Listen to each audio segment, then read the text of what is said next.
now.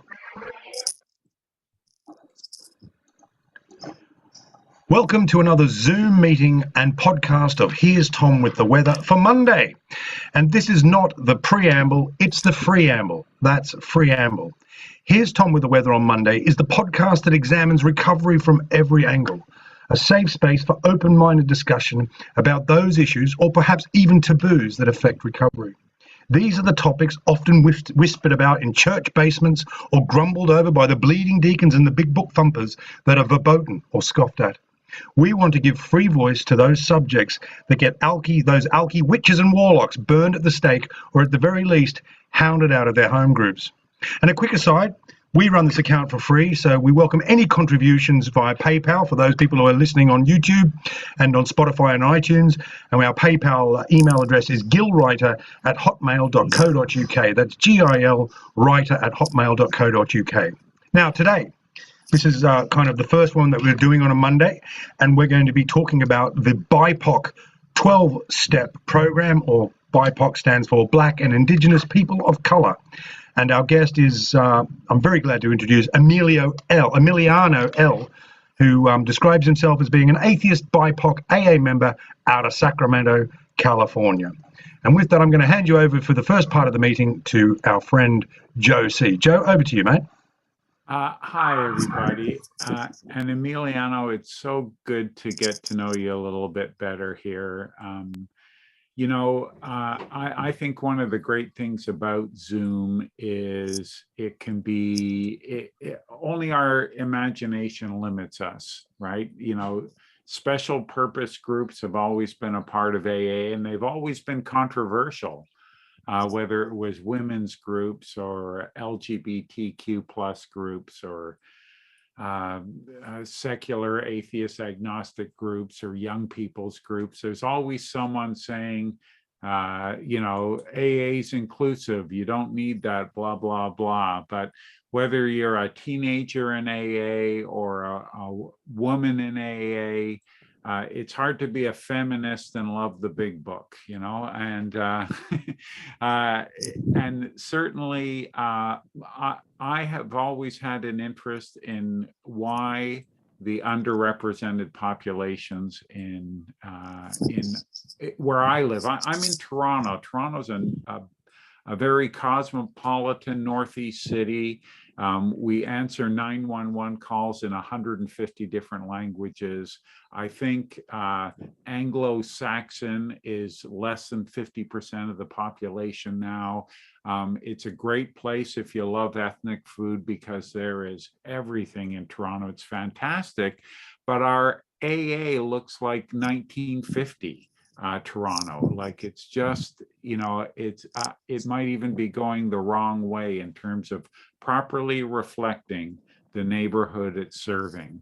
And yeah, so I'm glad there are ways that we're doing that. And I'm wondering if you could just start us off with your story, how you hit bottom, Emiliano, finding AA and finding your way into rooms that you felt heard and where you belong. So just if you could riff a little bit on your story, I would love to share that with people.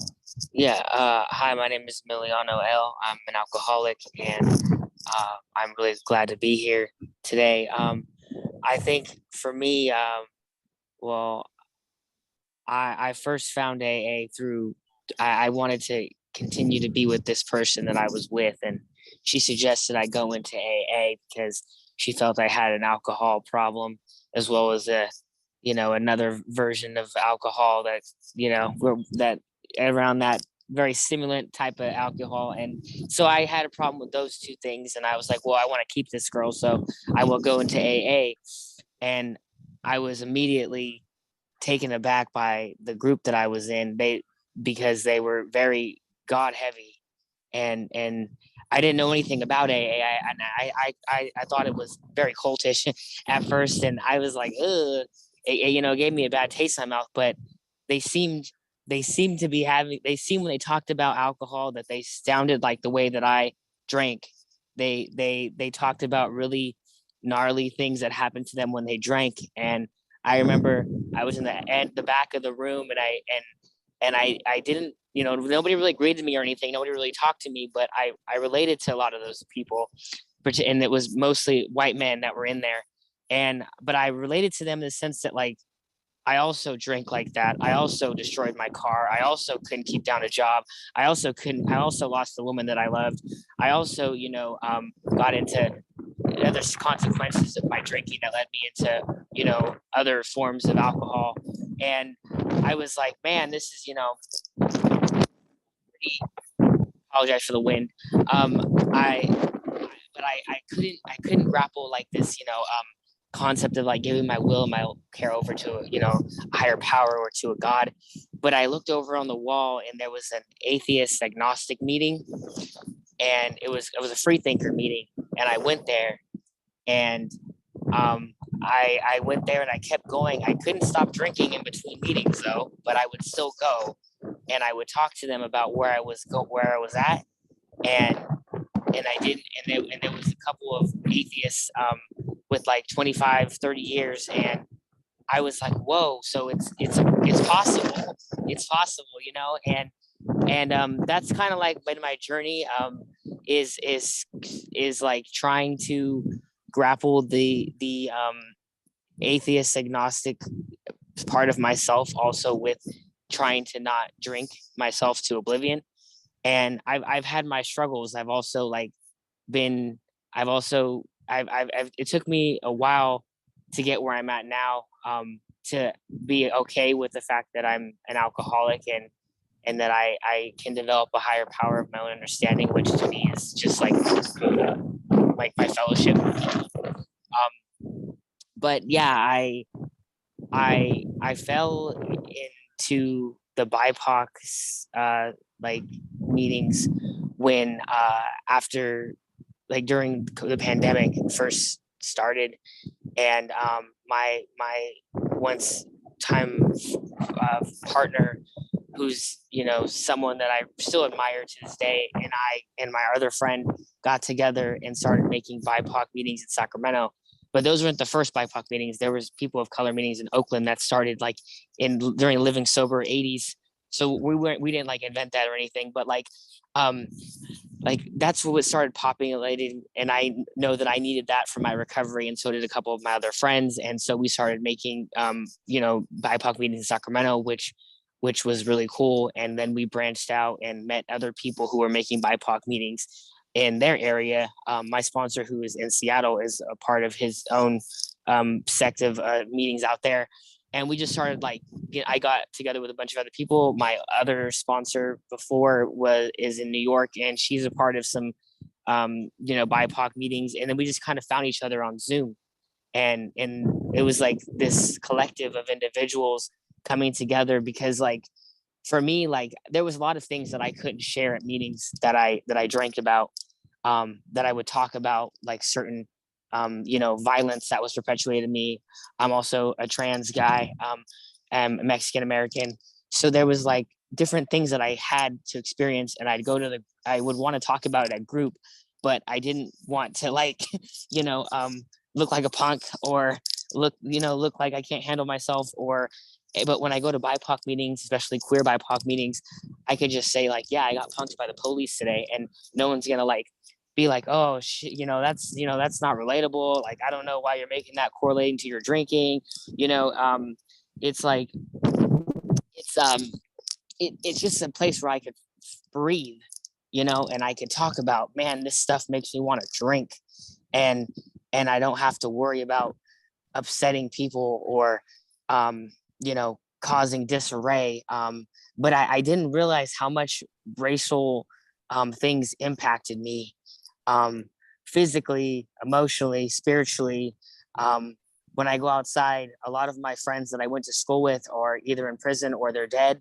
And that's just kind of how it is where I came from. And I go out in the streets and I deal with what I deal with, my friends deal with it, my family deals with it.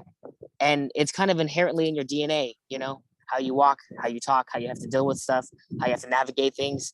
And the rooms are no different. The rooms are the same. It's just byproduct of our society. So when I go into the rooms and people pull their purse away from me, or don't want to really talk to me or engage with me, I don't know, it's kind of annoying. I just want to go into a room and not drink. I just want to talk to you about how I don't want to drink myself to death. It's not, not all individuals are like that. I've found some great meetings in Sacramento, but a lot of them are online, or they're like maybe a couple members that make the meeting better. But yeah, BIPOC meetings have been very important in my recovery, because I can just breathe. I think, but I think there's a misconception that like we go there to just like bash on white people, which is not true at all. We go there so that we can feel connected, but also we go out. Most of us go to mainstream meetings too. It's not, I mean, I still go to mainstream meetings. It's not a big deal. But I like a place where I can have like this type of like therapy amongst my peers that understand where I'm coming from. Also, I'm hoping that more atheist and agnostic BIPOC meetings can spark up, because I only know of one right now, and I hope there can be more, because there's a lot of times, I don't know, it could be God heavy in those meetings too. But thanks for allowing me to share, Joe. Oh, thank Wow. you so much. It's great to have you. I don't think with most people that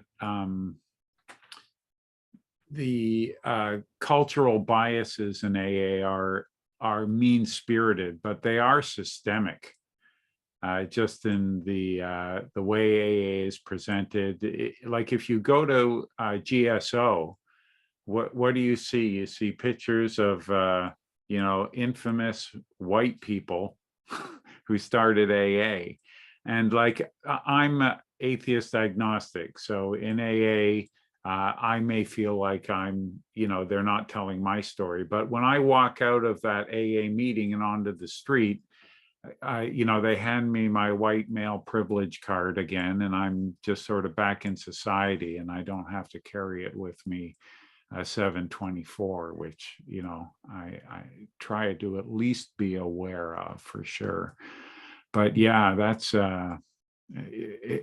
it's a great story. And I hope, like you do, that more and more of these meetings that meet people where they're at happen, whatever they are, because I mean, one more Zoom room, it doesn't cost anything, right? It's so easy to do. David, how you doing, man? Yeah, thanks, Joe, and thanks very much, Emiliano. And it's just wonderful to have you here. And I loved hearing that story. And I was talking to a really good friend of mine last night on Zoom in Boston, and we were talking very much about the things like AA, and there's sort of different sort of fellowships showing up. And it's funny when I posted this, and just going back to what you said there, when I posted this. The details for this meeting on a Facebook page, AA Zoom Global List, which I've had something to do with. We posted it on there, and within half an hour, I had a comment from a man that said, "Bunch of racists" underneath the flyer. Okay, so that was, to me, that was just like case in point, is that it was that was. They felt that there was, and when I first started posting the women's international meetings, or women only meetings, or LGBT meetings, it was the same thing. It was like AA is a fellowship of men and women, and all that stuff. And there was always these comments going on underneath. And I think, that whole thing about live and let live was sort of has largely been forgotten in a lot of senses. And I'm just interested in what you said about the things that were said in those meetings, and I really appreciate the fact that you do go to mainstream meetings, so-called mainstream meetings. But what was it that goes on? What's the sort of attitudes that made you feel uncomfortable, that sort of perhaps led you to feel a safer place in BIPOC? Why wasn't it safe in those mainstream meetings? Can you elaborate a little bit on that? Yeah. Well, for one instance, if I go to the facet of my atheism, people come up to me, would have asked me, if I needed to, like, they literally give me rosaries, things like that. That just the facet of my atheism. In as far as race relations, whenever I were to bring up anything in regards to like racial tensions that I face, transphobia, particularly transphobia against brown people, because I'm brown, or people of color, BIPOC.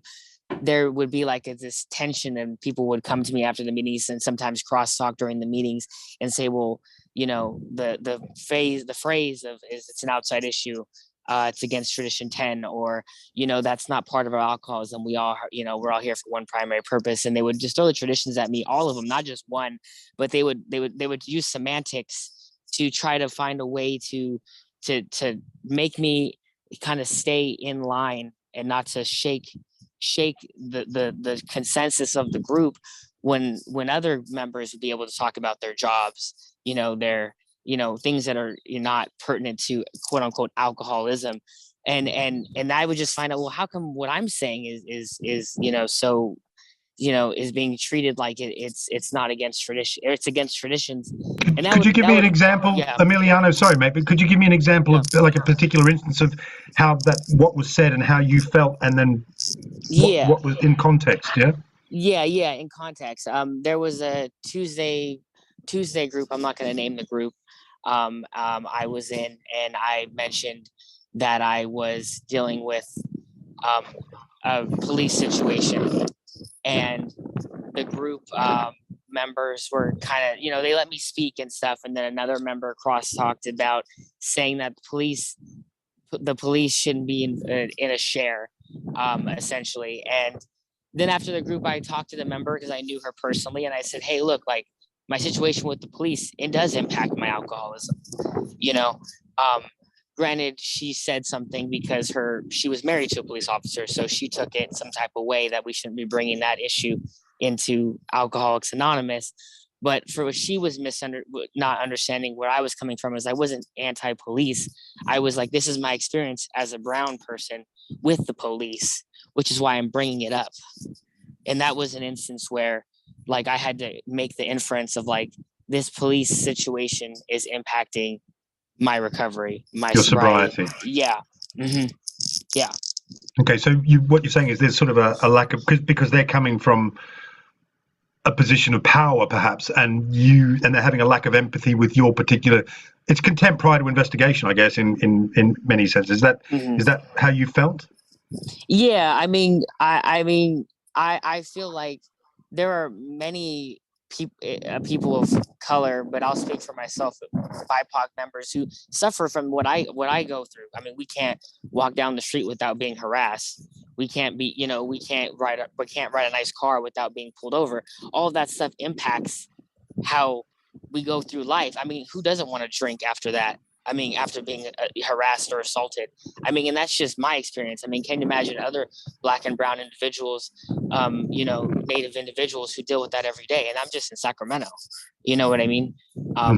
Yeah. But yeah, I mean, that's a more in-depth look at kind of like what I talk about, at least, and how others probably talk about in their meetings, and they can't express themselves in mainstream meetings because it gets labeled, not with the traditions, Wow. Okay. I'm going to hand you over to Jill in a minute, but I wanted to just ask you just one more thing.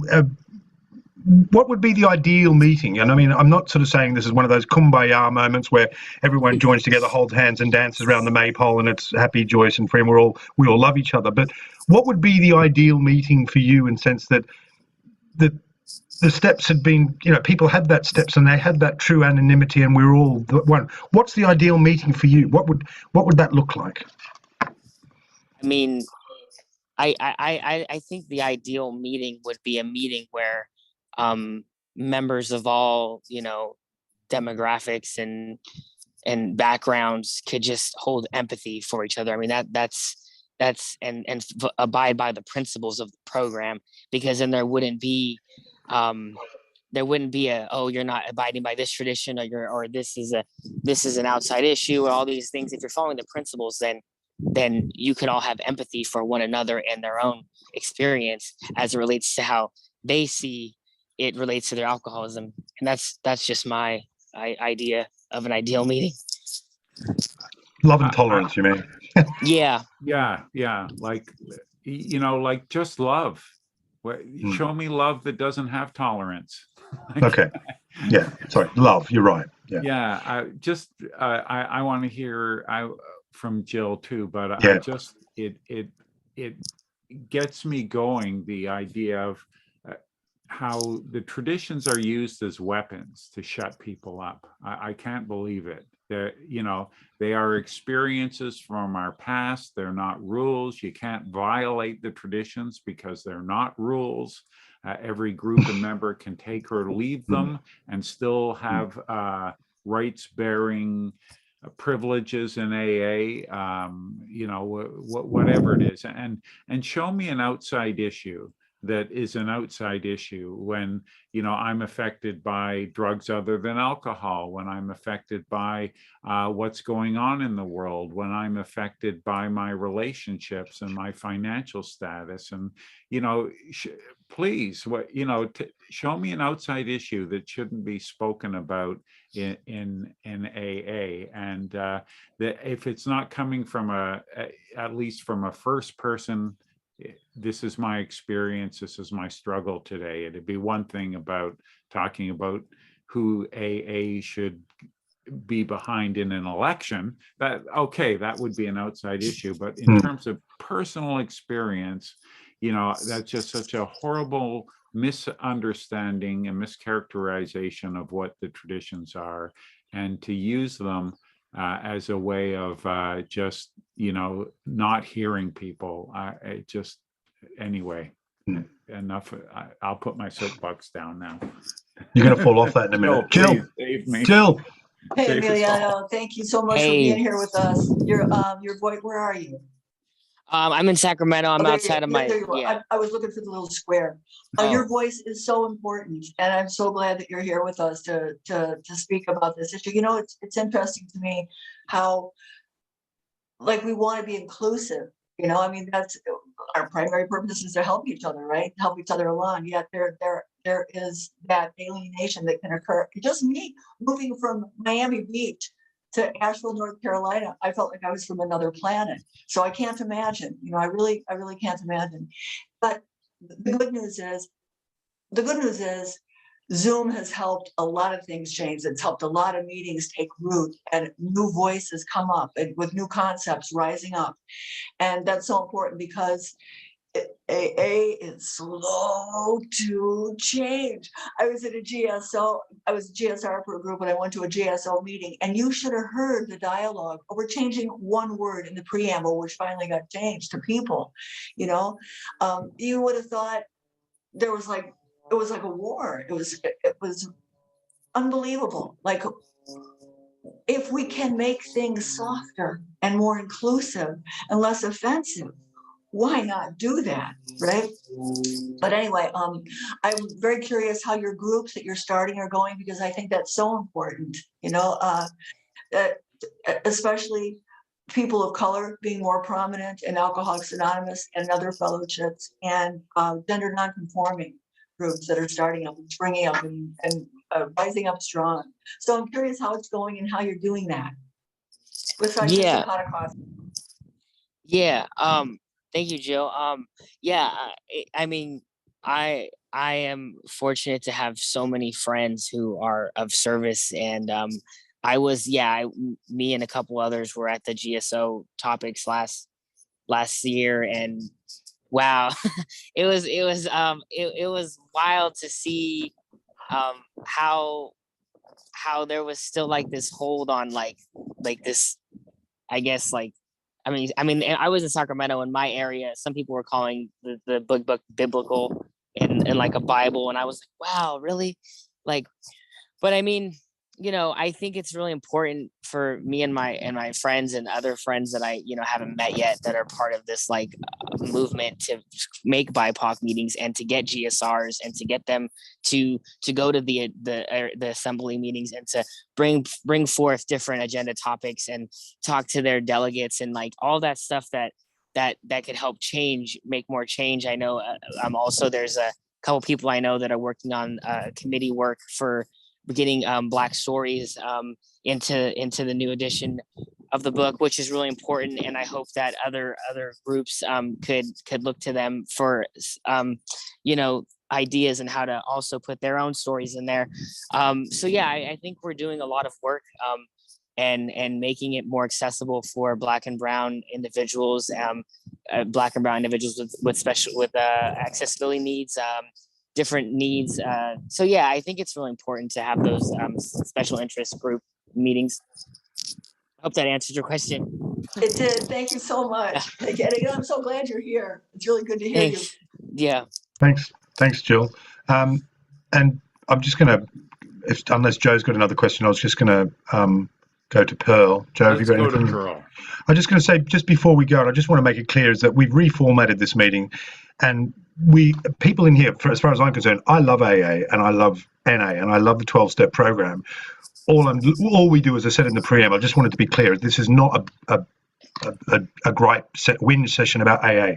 AA has been the center of my life and has been the center of my recovery, and I'm forever grateful. So I'm just making sure to everyone, this is not a whinge about AA. It's about ways of looking at issues and exploring the issues that perhaps we can help to change attitudes. So I'm going to go to Pearl. Pearl, over to you. Asking you to unmute.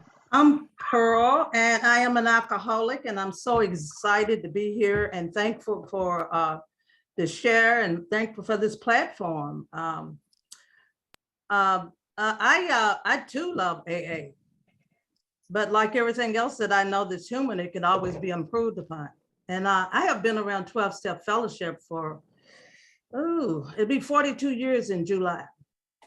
And this primarily white male fellowship has given a life to me that I never would have enjoyed. And until the pandemic, I was so disengaged from the racist piece, I never inventoried it because I was told it was an outside issue, even though I knew I was impacted by it in a negative way. That nobody told me that I could talk about the bad boss at work and how much I ate him, but if I use the word race, that's when the hands went up, and that's when the energy changed. If I mention race, so I was taught. Well, I know what happens to people who looks like me, who make white people uncomfortable. And so I had disengaged, separated myself from that so far that me and my sponsors never worked on it outside of the meetings either until I was introduced to BIPOC. So BIPOC gave me another way of considering. It expanded my recovery in a most honorable way. It owned my voice. I found my voice. I had a place where I could go and say that, and nobody tried to diminish it or talk me out of it. And one of the things that I know that my experience has taught me, that what I believe in my experience is true, is that at least 3 white women over the years have come back and made amends to me. They would not return my calls for support. They would not sponsor me. They would not take me out to meetings. I watched year after year after year, newcomers come in and everybody would take them out to lunch after the meeting. Not me. Going to a new meeting for a while and the new person that was there, everybody would go out to lunch, but I was never invited. It took me at least a year to get those kind of invitations. And because I had no voice, I didn't know what to do with it. And so now I have a place where I can put that. And one of the things I'll say, and I'll try to be quiet, is I'm really passionate about this because it's been so real. And over the last 2 years, it's given life to me and it's given me a new birth. Regardless to the imperfections of any kind of fellowship, AA included, I can still get sobriety and get what it gets if I keep the focus on what I really need. But over and above that, it limits. There's a glass ceiling or an invisible wall to my recovery based on, I can't bring this year.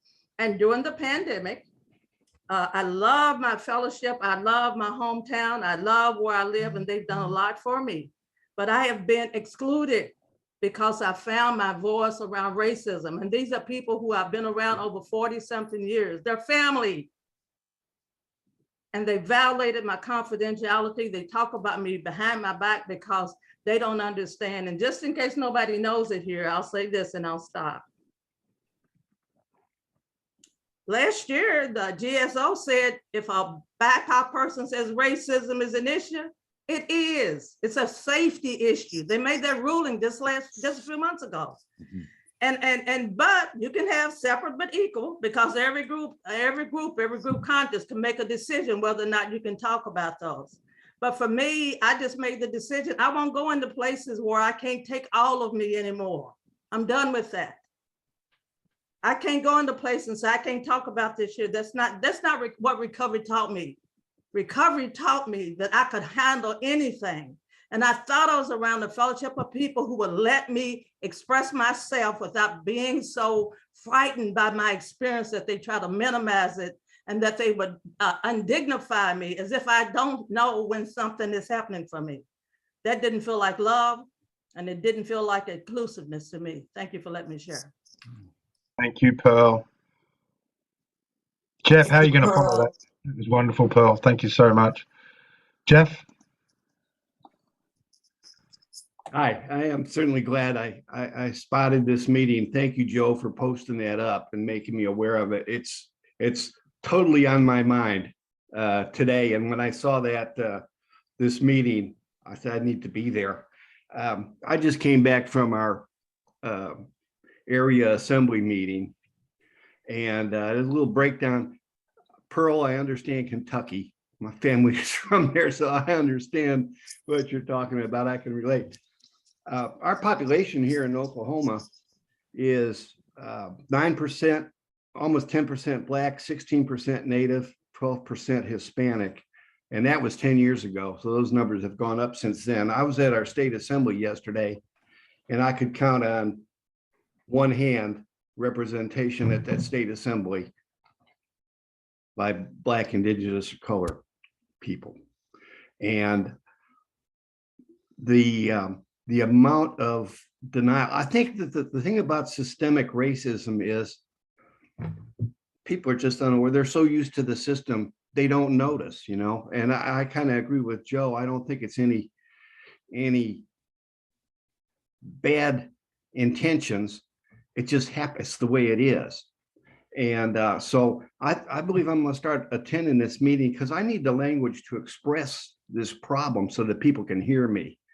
Because if I just walk in the room and start talking about it, I'm going to be really angry. I'm going to push people away. So I was astounded by that. And I agree with that viewpoint that this systemic racism hides behind the traditions. And I think that's very dangerous. You know, Jill, when we were talking about the change in the preamble here in Oklahoma, I was at a district meeting, and a guy actually gave a presentation encouraging groups to turn the change down. You know, so I confronted him after that. I said, why would you do that? And probably the most coherent reason he gave me, he said, why are we always the ones that have to change? Now that's a pathetic expression of white privilege. Why are we always the ones that have to change? And that's the best he could do, you know. So there is a problem within AA, and I agree with what David said. I owe my life to traditional AA, and that's now been joined by a secular approach to AA for me as well. It's been very important to me. But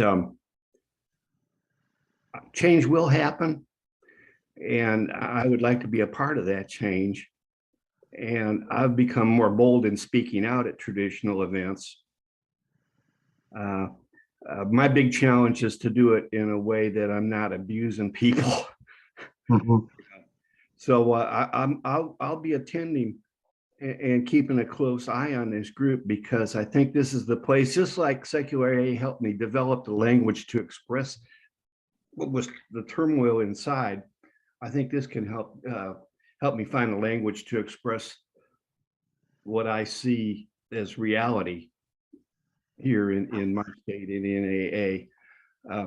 Fortunately, I'm in Tulsa, and our Tulsa population is about 16% Black too, and our representation at AA meetings throughout the city is about 1% Black people show up. Wow. Okay. Or 1 to 2, maybe 1 to 2%. I'm real fortunate to have a home group, a traditional AA home group, where we have about a 50-50 mix of people.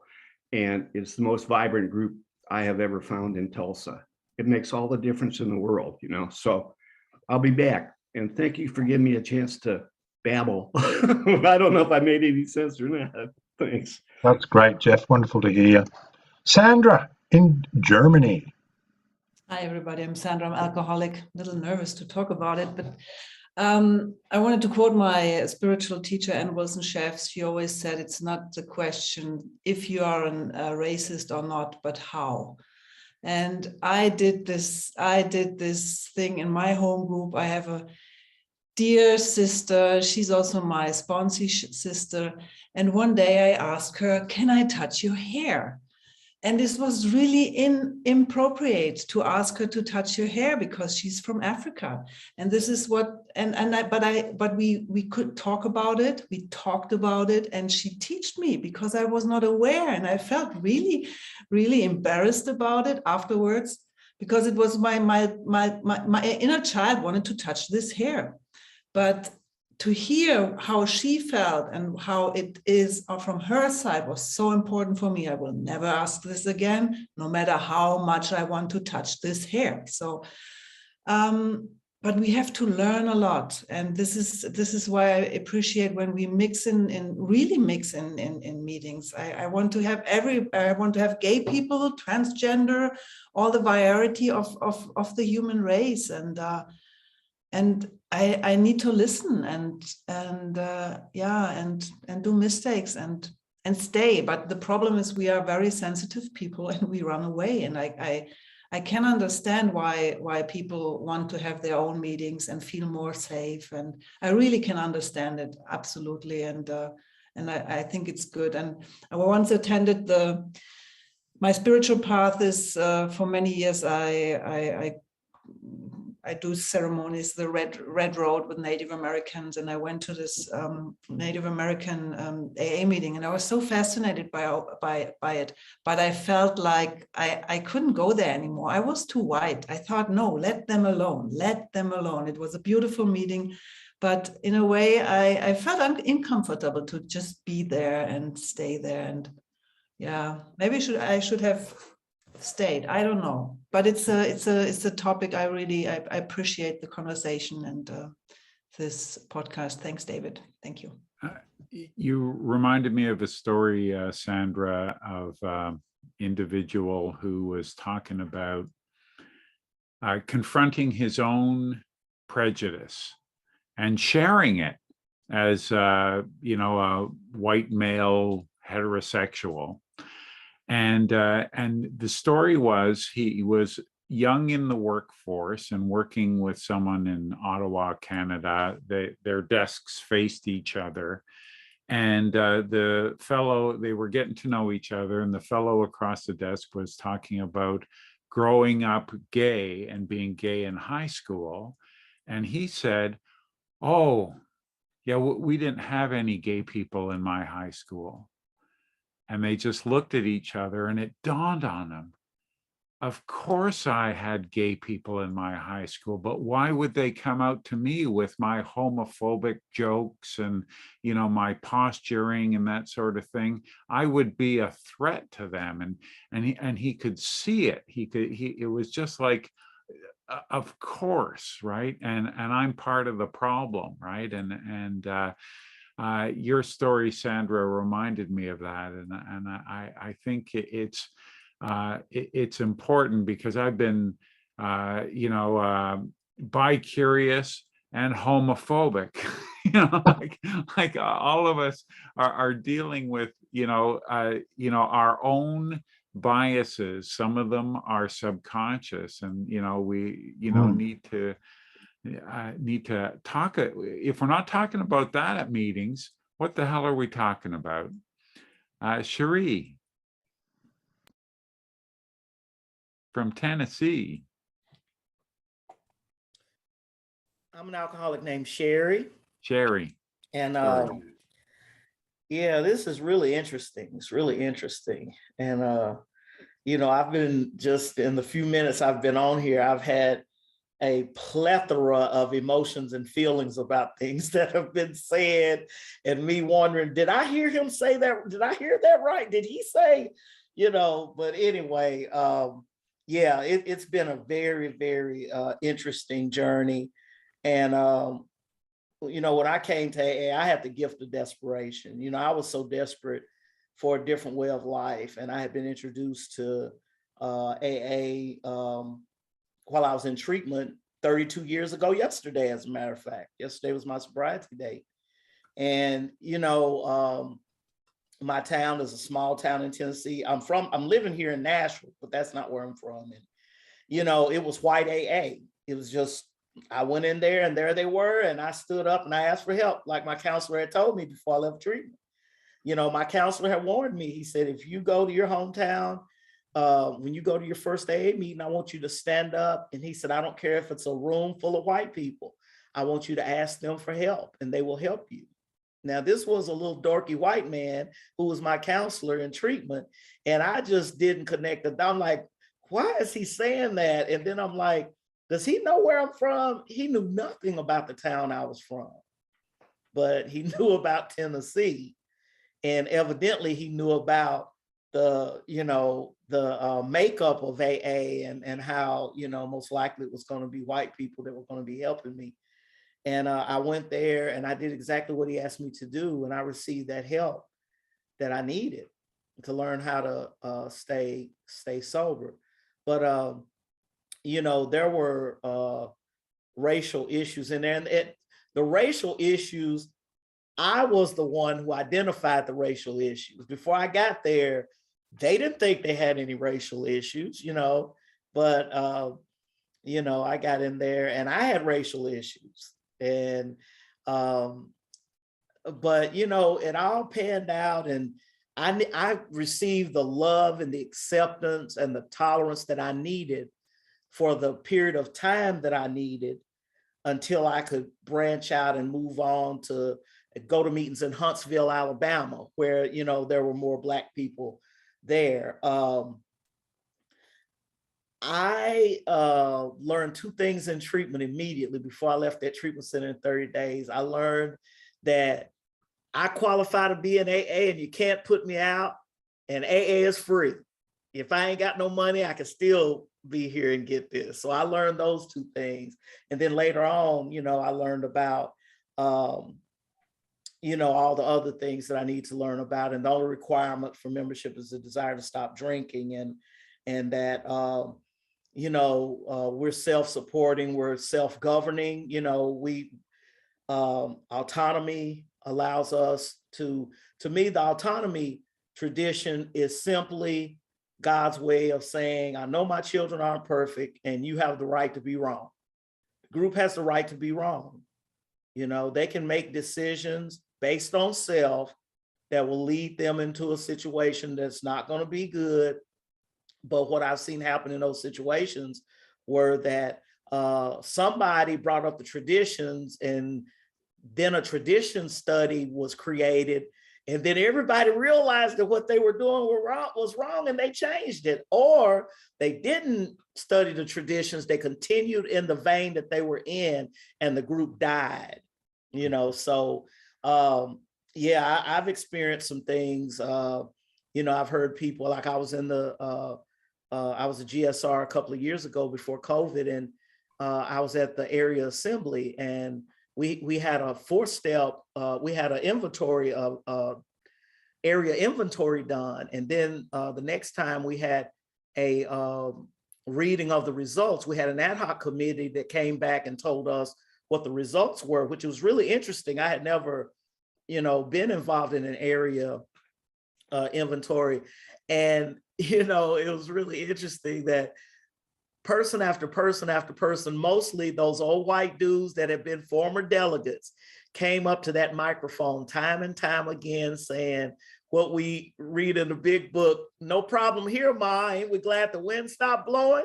They got up there time and time again saying, oh, we don't see any problem. We welcome anybody. If they want to come, they can come. But, you know, and then I went up there to speak, and man, it was so quiet. You could hear a rat piss on cotton. And I walked up there to that podium, and I said, you know, I don't know why I'm surprised that in this body, you look around, I'm the only Black person in here, Black woman in here out of 200 and something people, and y'all gonna get up there and say that there's not a problem with race in AA. And I said, but you know, I said, things can change if we want them to change.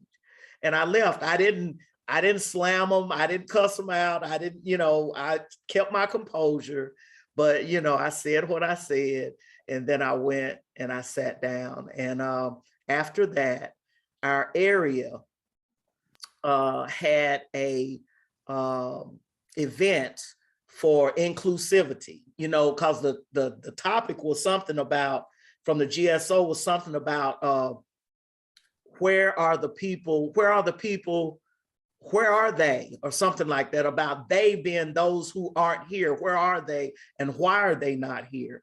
And so they had a big workshop and stuff and did this wonderful thing and about inclusivity and accessibility. And it was beautiful, but I did not get engaged in it because they wanted me to spearhead it, and I wasn't willing to spearhead it. I said, no, I'm not going to be your token. You educate yourself and you do what you need to do for you, because I got mine. But anyway, thanks for letting me share. That's fabulous. Joe?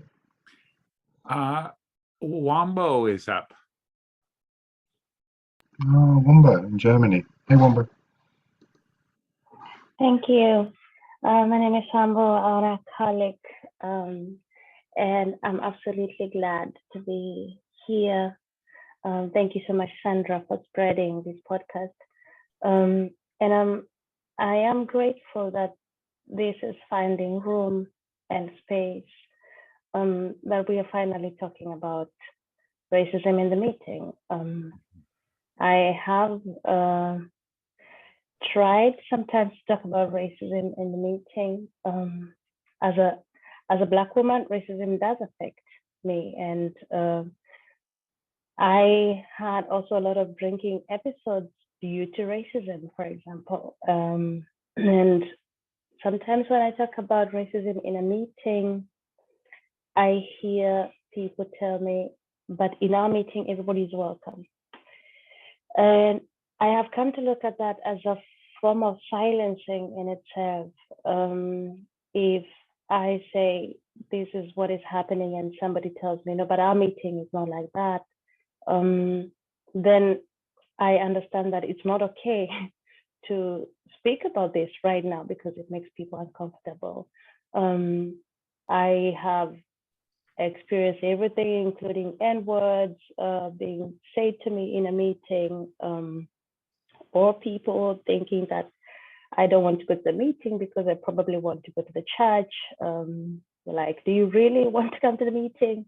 But I stayed, and I can say that AA has helped me to stay sober, and AA has given me a new life, even with all these structures that don't work.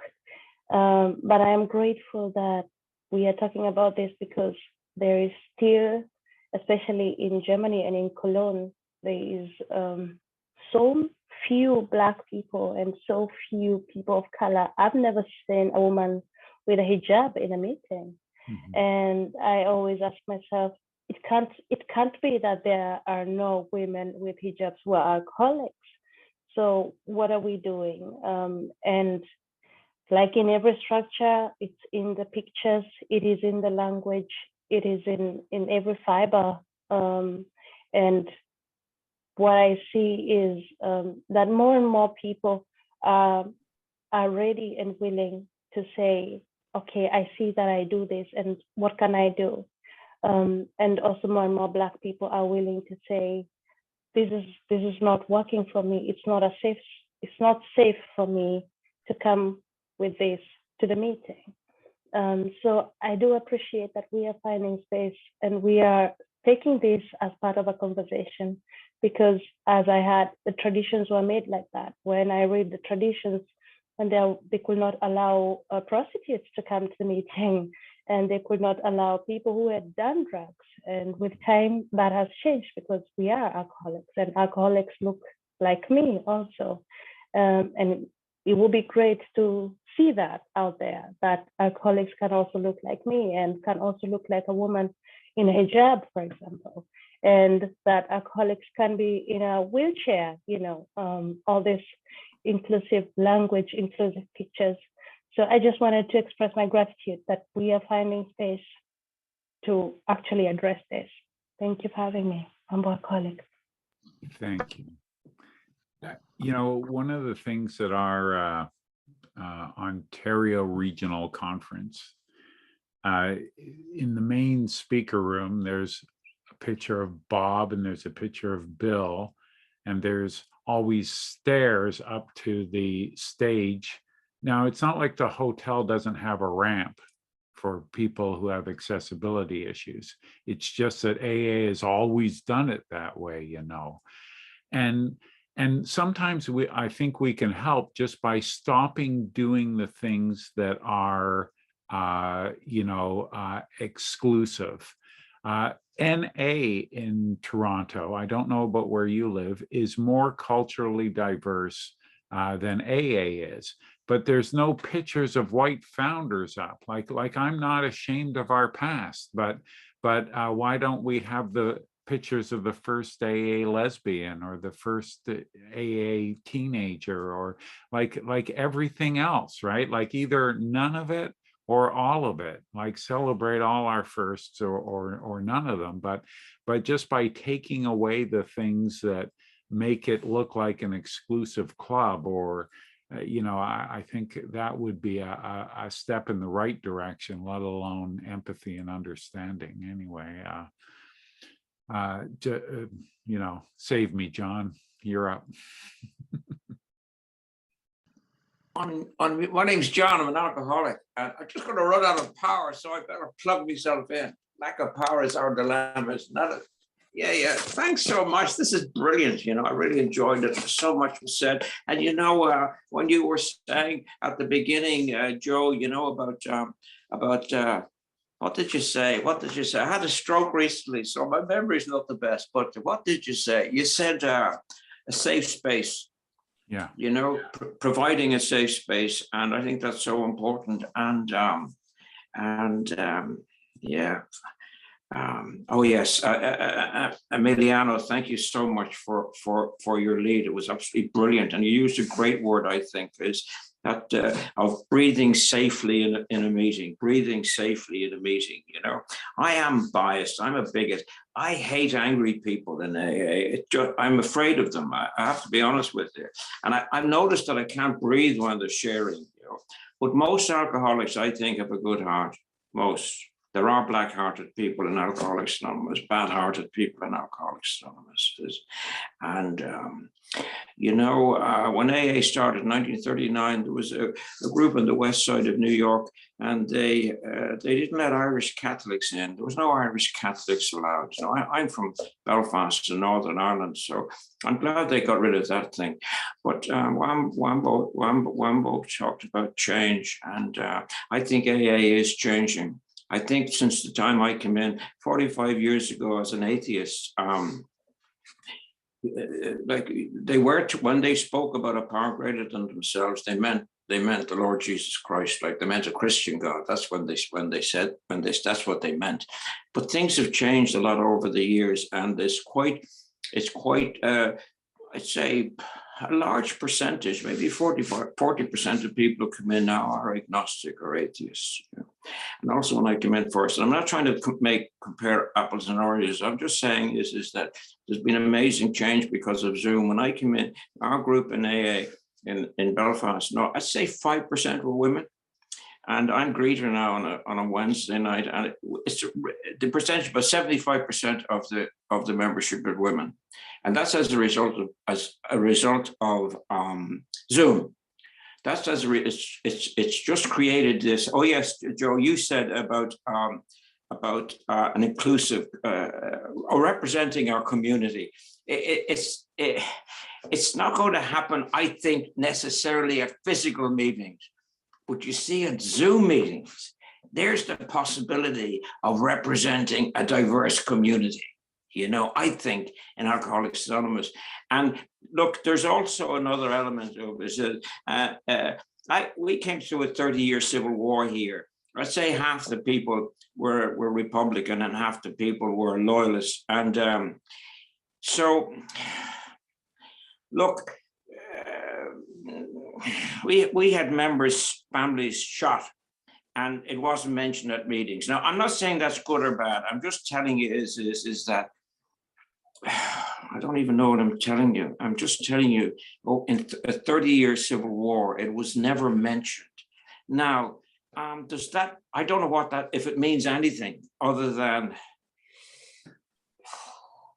the only people who ever mention it are visitors, mainly from America, who say how great it is in AA that Catholics and Protestants sat together for 30 years. And we all we cringe when we hear that, because we don't even hear that.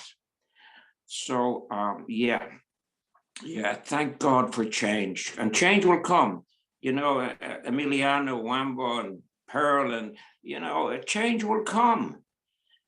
Change will come, not because of old white farts like me, or maybe because of old white farts like me. Maybe, let's not, you know.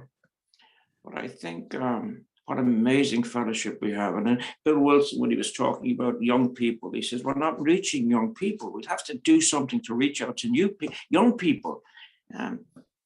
I mean, I went to an area meeting, isn't it? They won't have young people meetings, you know, they just won't have it. All these old farts, they just won't have it, you know. So look, change will come. I wish it came quicker, but we can all do our bit. And I think this is phenomenal, David and Joe, and we spoke about it last week, of giving a space to diversity without whinging at Alcoholics Anonymous and saying what a bunch of bastards AA are, because the majority of people in Alcoholics have good hearts. There are bad-hearted people in AA, but the majority are good-hearted people. So I think, what do I know? Thanks. I just want to interject really quick here. Is that okay, David? So Bill Wilson said in a speech in 1961, we must grow or else deteriorate. For us, the status quo can only be for today, never for tomorrow. Change we must, we cannot stand still. And, you know, he would rage against what he called the bleeding deacons, people that were afraid for AA to change. So your voices, we must hear. Thanks, Jill. That's wonderful. Kelly, we're almost running out of time, mate. If you really want to be quick, if there's anything you want to say, I'm just going to let you come in, because we're sort of at the top of the hour. And I think Emiliano's got to go back to lunch. So just unmute you there, Kelly. Is there anything you want to say quick? This has been a very interesting session. I think there's a lot of things that need to be fixed. All I can tell you is that when I go to a meeting or when I read a story, it's just a story from a person who's an alcoholic. And that's how I look at it. I don't personally run into a lot of issues because obviously I'm white. So I didn't grow up. I grew up in a small white town in Northern Ontario. So, you know, my neighbors were French or native, right? But we all look similar. But when I go to meetings, and until you brought it up here, I never even thought about it. So yes, maybe it's something that needs to be addressed at a higher level. And when we go to meetings, make sure that it's all about recovery and the new person, and don't make it about race or gender or BIPOC. Anyway, that's just my experience. Thank you.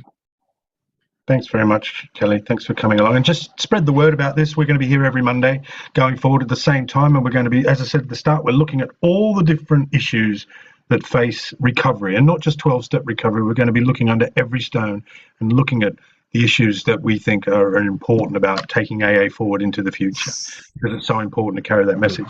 Emiliano, is there anything you want to finish off with? I've got one final question that we asked, but is there anything that you'd like to say? Just, I think it's your forum, and I'd love to hear what you've got to say after hearing everything. Yeah, I just wanted to say that I, in case I didn't mention this before, AA has brought. I wouldn't be alive today at 31 years old if it wasn't for AA. AA kept me alive, and I think that's why I feel the need to critique it the way that I do, because I love it so much. That's all I wanted to say. That's beautiful. Like being critical isn't being disloyal, right? You know, it's I just, before you finish off, David, I just want to say a word about next week. We've got someone who studies we alcoholics by the name of David Best. And he's going to be talking to us about his book, Pathways of Recovery and Desistance, the role of the social contagion of hope. And you've all heard me rant about CHIME, connection, hope, identity, meaning, empowerment being the sort of conditions for happy, healthy recovery, in whether it's a 12-step model or an 8-fold path model or anything else. I got that idea from this guy, and so he's going to be here next week. We aren't one and done with this topic by any stretch of the imagination. I'm sure we'll be revisiting it, I hope soon, but thanks everybody for sharing. And I won't soon forget this. Thanks everybody. This has been, and I'm so glad we recorded it. It's just been fantastic. Honestly, it's just been wonderful. So Emiliano, the final question, this is what we ask all our guests. So I don't know where you work at the moment, but you're never going to have to work again, because fortunately you bought a lottery ticket and you've won $1 squillion. Like, you are super rich, and you are rolling in it. It's fantastic. Well, congratulations to you. And apart from squandering all your money on fantastic extravagance and the best clothing, and, you know, buying all your friends all the finest clothing known to mankind, and all the money that they can eat, you decide to buy yourself a super yacht. Right, and you've got one of those sort of, like the big 8-story super yachts, and you fly over. You've built this yacht in San Francisco, and you sail out underneath the bridge, and with all your friends on deck, and you're luxuriating, and you set sail, and you brought all your possessions along with you because you're going to live on this yacht, right? All your stuff. You've brought everything but the big book, by the way, and you're just cruising along in the South Pacific, and all of a sudden, off the coast of Fiji, you strike a hidden coral reef, and your beloved boat just starts sinking within minutes. It's like the Titanic. You're up on the end, you're sort of holding on. All your friends have jumped overboard and swum to a deserted island, and you're there, and all you've got time is to scramble down the deck, slide down the deck, go down into your cabin, into your personal possessions, find a plastic bag, and you go to your bookshelf, find a book, your favorite book, chuck it in the bag, jump overboard, swim through the sharks, and go up on the beach. But all you've managed to save is your favorite book in a plastic bag, and you await rescue with you and your friends. Can sit around and enjoy your favorite book. What's the book? Who's it by? And why is it your favorite? Okay, the book that I would pick would be The Prince by Machiavelli, because that book, I've read it many times. I was a political theory major in college, and I would pick that because it teaches me how to be, how to live amongst wolves. Even though I don't identify as a wolf, I know how to navigate individuals who might not be as big-hearted as me. And so it gives me like a protocol of how to live. And also just, it's always entertaining. It's entertaining. Wow, you hear it here first. The Prince by Machiavelli. Wow, we've never had that one. Fantastic. Well, listen, thank you very much, everyone. Like I say, we're going to be back next week. I'm going to stop recording now. Thank you very much to Jill, to Joe, and of course to Emiliano. And thank you all for contributing. And we'll see you next week. I'm ending recording Thank you, David. now. Emiliano.